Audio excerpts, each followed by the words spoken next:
మహాగణుడవు మహోన్నతుడవును సర్వోన్నతుడునైన మా ప్రియ పరలోకపు తండ్రి, మీ ఘనమైన శ్రేష్టమైన నామాన్ని బట్టి వేలాది వందనాలు. ప్రతిదినం మీ రీతిగా మీ పాదాల చెంత చేరి శ్రేష్టమైన మాటలు ధ్యానించడానికి మీరు ఇస్తున్న కృపను బట్టి వందనాలు. కొన్ని చారిత్రక అంశాలు మేము నేర్చుకుంటున్నాం, అందును బట్టి మీకు స్తోత్రాలు. వాక్యం వింటున్న మా శ్రోతలందరినీ దీవించి బలపరిచి ఆశీర్వదించండి. ప్రాముఖ్యంగా కాంపిటేటివ్ ఎగ్జామ్స్ రాసి ఉద్యోగాల కోసం ఎదురు చూస్తున్నారు బిడ్డలు, చక్కని ఉద్యోగాల బిడ్డలు ఉంచండి.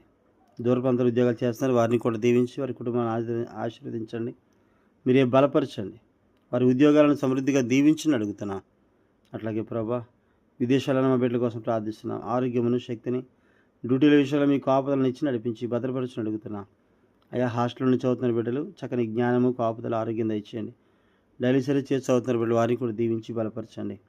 అలాగే ప్రభా, అనారోగ్యంగా ఉన్న బిడ్డలకు ఆరోగ్యం తెచ్చండి. వివాహాలు కాసు వివాహాలు సిద్ధపరచండి. అలాగే గర్భఫలం కాసు గర్భఫలాన్ని మీరు ఏర్పరచండి తండ్రి. మీకు వందనాలు.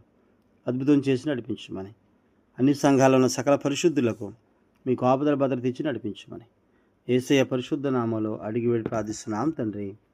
ఆమేన్. అందరికీ వందనాలండి. క్రిస్మస్ ప్రత్యేక సందేశాల్లో మనం వింటూ ఉన్నాం.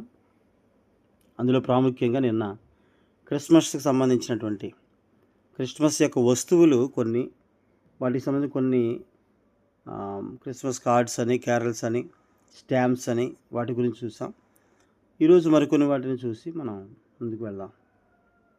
క్రిస్మస్కి ప్రాముఖ్యంగా 3 ముఖ్యమైనటువంటి కలర్స్ వాడతారండి.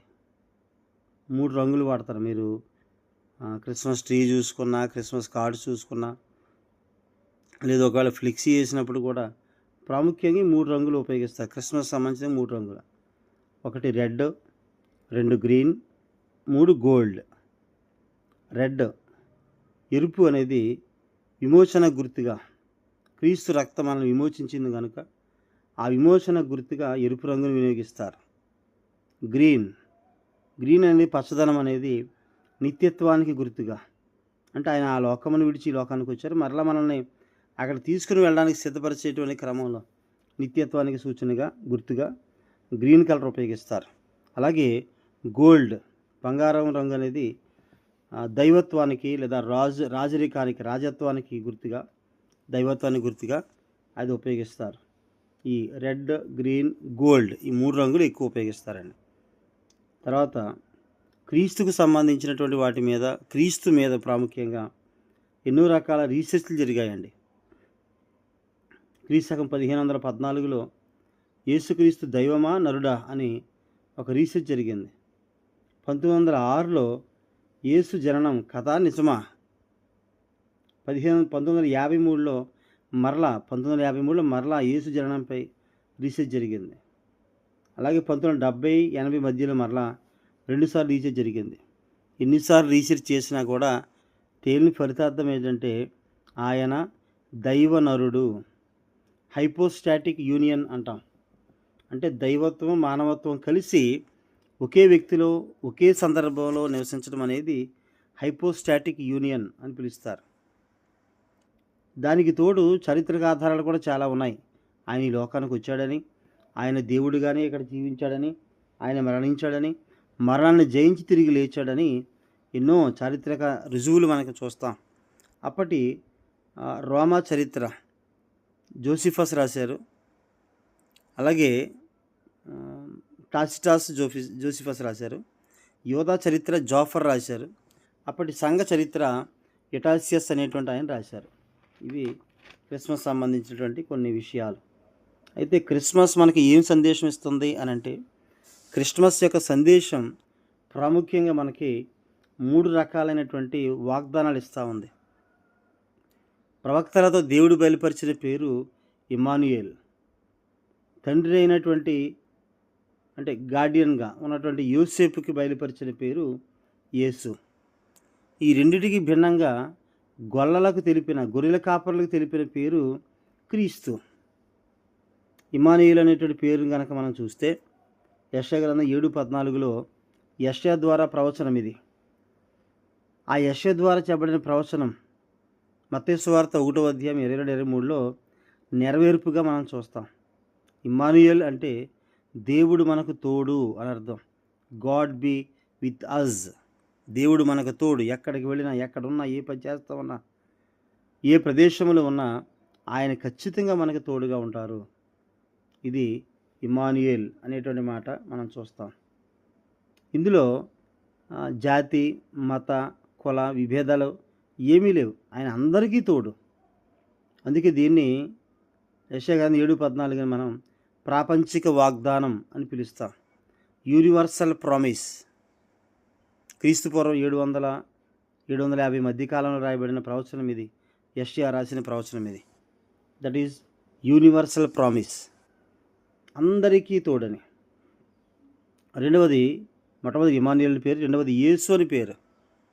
మత్తయి సువార్త 1:21, లూకా సువార్త 1:68-75, అలాగే నిర్గమకాండం 19:5-6 ఇవి చూస్తే ప్రవచన గీతంగా మనకు కనిపిస్తుంది. తన ప్రజలను ఆయనే రక్షించును, యేసే నా సొంత రక్షకుడని, నా పాపాల నుండి తీసివేసేది ఆయనే అని, నన్ను రక్షించేది ఆయనే అని ఎవరైతే విశ్వసిస్తారో, నమ్ముతారో వాళ్ళని ఖచ్చితంగా ఆయనే రక్షిస్తాడు. అందుకని ఆయనకి యేసు అని పేరు పెట్టారు.